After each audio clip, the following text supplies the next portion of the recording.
Hello, everyone, and thank you for joining us. My name is Juliet, and I'll be the moderator for today's webinar. Now, before I pass it over to our speakers, let me cover a few housekeeping items. At the bottom of your screen are multiple engagement tools you can use. All tools are resizable and movable, so feel free to move them around to get the most out of your desktop space. You can expand your presentation area or maximize it to full screen by clicking on the arrows in the top right corner. If you have any audio or video issues, you can find answers to some common technical issues located in the help widget at the bottom of your screen. Please note that a copy of today's slide deck and additional resources are available in the resource list. Please have a look and download everything that you may find useful. Also, the webinar will be recorded and sent via the email you register with. Now, lastly, if you have any questions during the presentation, you can submit them through the Q&A widget. We're here to answer you live via the chat, so don't hesitate to reach out. Now, I'd like to introduce our speakers. Today, we are joined by Steve Keverline. Steve is a principal advisor at RQM Plus with over 28 years of experience in the medical device industry. He has supported more than 100 companies on regulatory and quality initiatives, specializing in ISO 13485, compliance, and design and manufacturing quality engineering. Steve is a certified ISO 13485 lead auditor, ASQ certified auditor, and Six Sigma Black Belt. We are also joined by Tom Rish, Senior Product Marketing Manager at Jama Software for the medical device industry.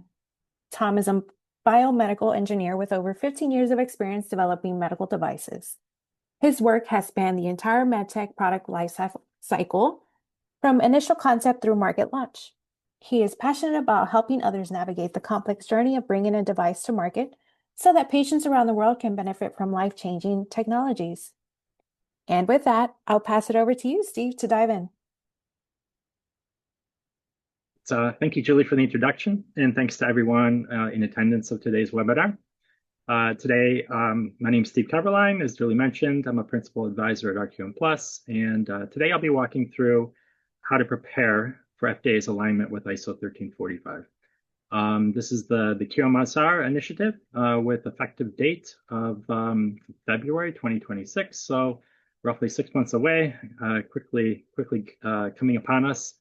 And just highlighting that this shift really represents one of the most significant regulatory updates in, I'll say, decades. Really, the U.S. medical device manufacturer was updated. Well, in 1996 was the large update. So today's goal is really to help understand what's changing, what to expect, and how to prepare effectively for the transition to QMSR. And what I have up here on the screen is an outline of what I will be covering today.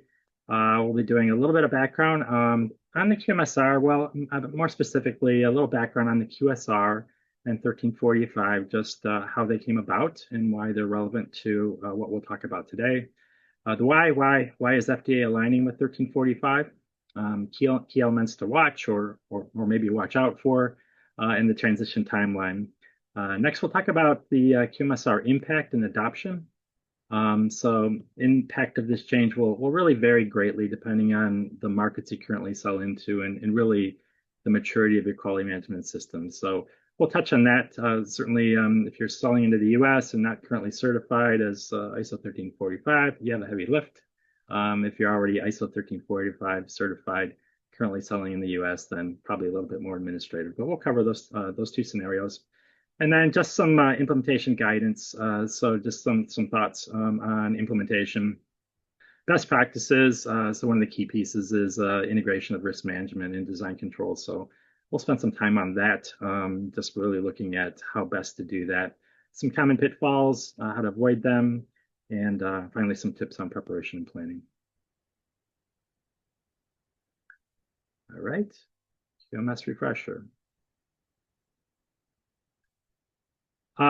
Yeah, so for those newer to medical devices or not yet familiar with the quality management system regulation, I thought it'd be beneficial just to kind of step back a little bit and start with some background information on the quality system regulation, otherwise known as QSR or FDA 21 CFR Part 820. Compliance with the QSR is mandatory for commercializing medical devices in the US. unless your product is identified as or referred to as GMP exempt. GMP exempt is really applicable really only to lower risk, non-sterile medical devices. Examples would be a tongue depressor, elastic bandage, manual toothbrush, bedpans, those type of low risk devices. And even if GMP exempt, there still are a subset of requirements like record keeping and complaint requirements. The original, I'll say original, the initial QSR took effect in 1978 and had significant revisions in 1996. And if you go back to those revisions, they were primarily due to product recalls that occurred in the field since the initial effective date back in when it was originally released. And those recalls were primarily due to insufficient design controls and supplier controls. So it became a big emphasis in 1996 to incorporate those elements within the QSR. Also, at the same time, ISO was starting to form. So the ISO committee had a draft of ISO 1345, and go figure, the two just kind of missed each other. So the QSR came out. The ISO 1345 revision was published a little thereafter. So kind of missed there in 1996. But you'll see, and we'll get into this a little bit more often as we go through this, but the ISO 1345 has evolved over time since then. There was a major update in 2003 and then a significant update in 2016. So you can see that while the QSR was a little stagnant, 1345 has been kind of keeping up and has evolved over the last 30 years. When looking at the two set of requirements, the QSR tends to be a higher level set of requirements and not very prescriptive. When I'm challenged with interpreting the QSR, I have a colleague I work closely with, and she always says, well, let's go to the preamble. Let's really try to understand what FDA was thinking at the time. So not always obvious or intuitive, requires a little bit of, what were they thinking? How do I interpret this with the QSR? Go back here. And then 1345. So I touched on that a little bit in the last slide. 1345 provides a little more context regarding the requirements, is more prescriptive than the QSR. ISO stands for the International Organization for Standardization, so it's different, right? It's an independent, non-governmental international organization. ISO publishes 1345 standards, as well as other numerous system, process, product technical standards. Like I mentioned, the current version is March 2016, was published in March 2016.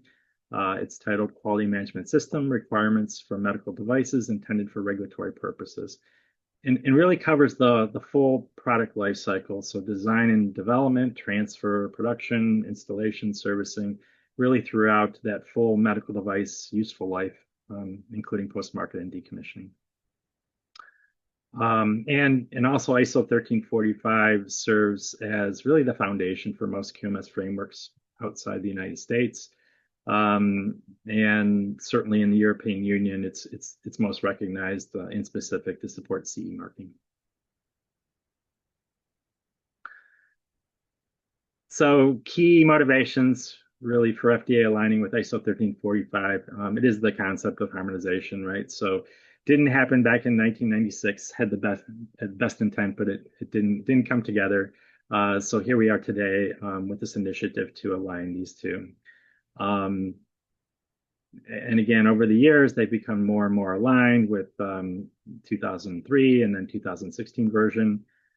So this really means that manufacturers don't need to maintain two sets of requirements. The regulations I mentioned a little bit earlier, a little outdated. So QSR largely unchanged since 1996, a little static.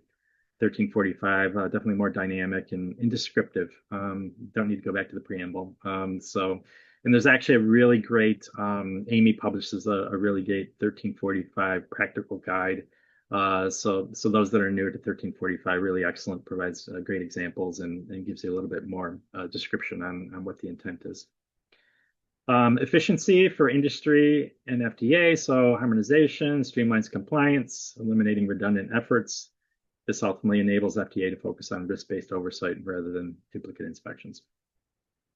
Number 4, regulatory clarity. So incorporating 1345 by reference provides a clearer, more direct international recognized framework. And it's also important to note that there are some FDA specific requirements. So in some cases, there's still FDA will take precedence over some of the 1345 requirements, and we'll get into that in a little bit. Finally, number 5, patient safety remains central. So the FDA emphasizes this shift is not about relaxing standards. Some may have perceptions that ISO 1345 audits are not as rigorous as FDA inspections. Certainly, these are coming together here, and you can't take any audit or inspection lightly. So still very much about enhancing regulatory effectiveness while maintaining high standards for patient and user safety. And this is it. Ta-da! This is the QMSR. Kind of built that up for this slide. But on the left-hand side, you'll see the QMSR. I'm sorry, the QS, the Quality System Regulation QSR. So this is 820 as we know it and love it today. On the right-hand side, you'll see a more abbreviated version, not to be perceived as a lighter lift. So if you really start to dig into the details, you know, the QMSR on the right, it's smaller, doesn't look as scary. What you don't see in any detail is section 820.7, which is incorporation by references. So that is basically pointing to 1345 and ISO 9001, which contains terms and definitions, but also 820.10, which contains a lot of the details, detailed requirements. So there it is.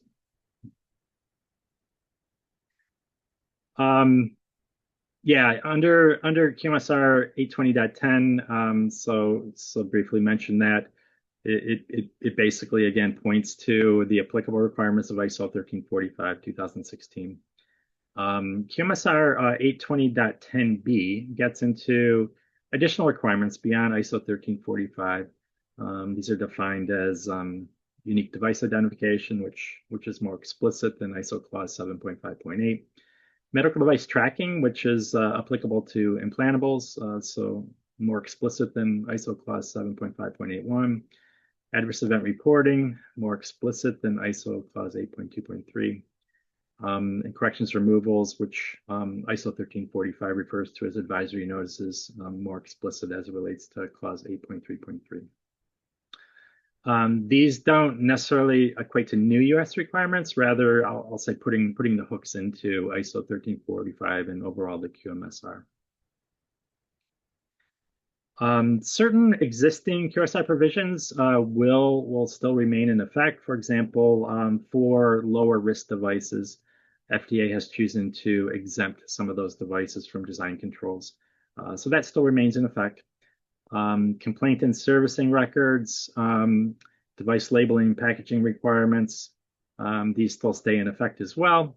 They are really augmenting the 1345 as it relates to specific information that's required on those records. And as it relates to labeling and packaging, FDA did not believe ISO 1345 covered these requirements fully. And a lot of that's based on labeling, which is often frequently associated with recalls, mislabeling, mix-ups, that kind of thing. So they expanded on 1345 requirement here. And because we like exceptions, so there's some new definitions to the QMSR. You see that on the left. So component, Federal Food, Drug, and Cosmetic Act, finished device, HCTPs, and remanufacture. And on the right, these terms are different in the QMSR than what you'll find in ISO 1345 or ISO 9001. So again, this is the case where they would take precedence in implantable medical device, manufacturer, organization, rework, safety, and performance. While expectation by FDA is that you're looking at risks in your processes and prioritizing accordingly, it's not explicitly stated in the QSR for many processes.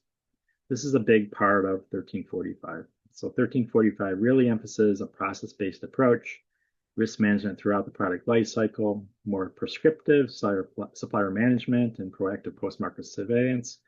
And these are really the key areas to watch if you don't currently have 1345 in place and are moving moving forward with the QMSR.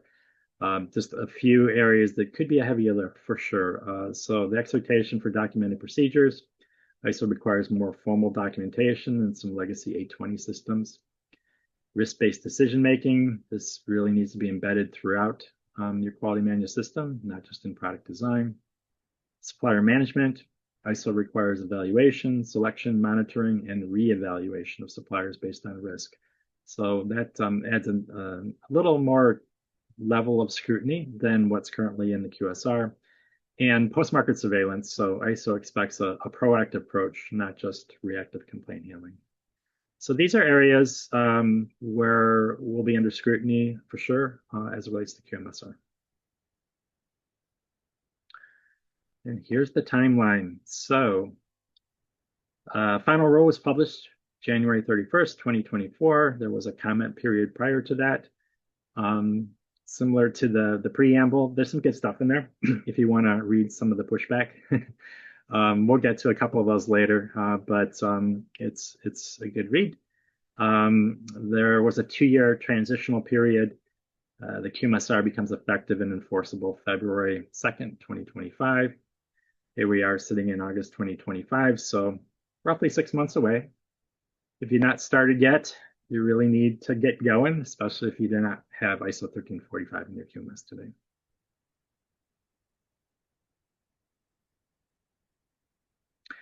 Okay, so here I'm going to talk about impact and adoption. So really some strategies for adopting QMSR specific requirements for your business. And this really is broken down in 2 sections. One is, companies early in adoption of ISO 1345. So you don't have 1345 currently in your quality management system, or maybe, it's only been around for a couple of years. It's not fully mature. Company has been very dynamic, growing, stressing the quality management system. So this would be for companies that, don't have 1345 or are in the early stages of adoption of 1345. So how do you prepare for all these changes? So if you're currently meeting FDA requirements but have not addressed ISO requirements, like I said, there's a bit of work to do. While ISO 1345 2016 is largely aligned with the current QSR, it includes several clauses that introduce requirements and processes not currently covered under legacy QSR only systems. A lot of companies have quality manuals. Quality manuals not required by the QSR, recommended for all companies. But it's not in the QSR, so it's possible that you don't have a quality manual. You'll need one for the QMSR. Quality planning is a little vague in the QSR, and really ISO is a lot more specific to planning of changes. So changes to the quality management system, for example, this, right? So I'm changing to address the QMSR requirements.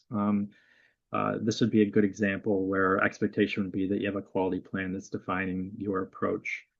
How you'll roll that out, what are the various phases.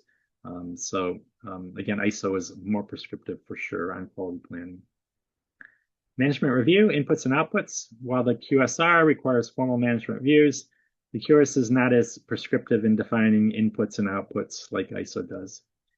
ISO gives you an explicit list of what things you need to check for a management review. Here are the inputs, and then what the output should be. Training is an interesting one. QSR speaks to training for sure. It really highlights training for individuals involved in the product and potentially, critical defects that could result in safety or performance issues, verification, validation activities. But it doesn't explicitly require documentation of a process for establishing competencies. So that's a big thing with 1345. Evaluating the effectiveness of the training and actions taken, looking for a process around that you're looking at competency from a risk perspective, and recognizing that some training requires more education, more demonstration of effectiveness than others. Product realization, including risk management. The QSR speaks to risk analysis in the context of design validation. There's definitely inferences to risk and expectations for risk throughout other processes. But again, it's not explicitly stated within the QSR. 1345 goes further, highlighting risk management processes need to be documented more broadly in planning of product realization. with risk assessments being performed at various stages and actions identified to reduce and control risks. Customer-related processes, including customer property and data. So certainly as we evolve in the medical device industry and software as a medical device and all the cool technology, this one starts to resonate a little bit more. So QSR is pretty silent on this particular requirement. ISO 1345 Clause 7.2 is related to customer-related processes, which also includes customer data. So if you're a software device and you have a cloud that keeps data, that is considered customer property. So just thinking that through and making sure that you have procedures or processes to define how you handle that. Verification of purchased product based on supplier evaluation results. As it relates to verification of purchased product being based on supplier evaluations, so results, looking for that risk-based approach to qualifying suppliers, to evaluating suppliers, and ultimately to monitoring suppliers and ensuring that appropriate controls are in place. So expectation is that, poor performing supplier, may need additional controls, higher sampling rates of receiving. They should be actively working on supplier corrective actions. Again, this is an area that 1345 pushes a little bit harder than what the QSR currently states. Things like cleanliness of products, sterilization requirements, for the most part, pretty much silent in the QSR, but these are explicitly called out within 1345, and the requirements related to cleanliness and sterilization must be documented. And finally, feedback and analysis of data. So ISO 1345 Clause 8.2.1 covers feedback, which is more than just complaint handling. So processes need to be defined to capture and assess all feedback. And also this analysis of data. So that feedback, product conformance, process trends, supplier audits, service reports, all of that must be analyzed. So definitely more prescriptive than the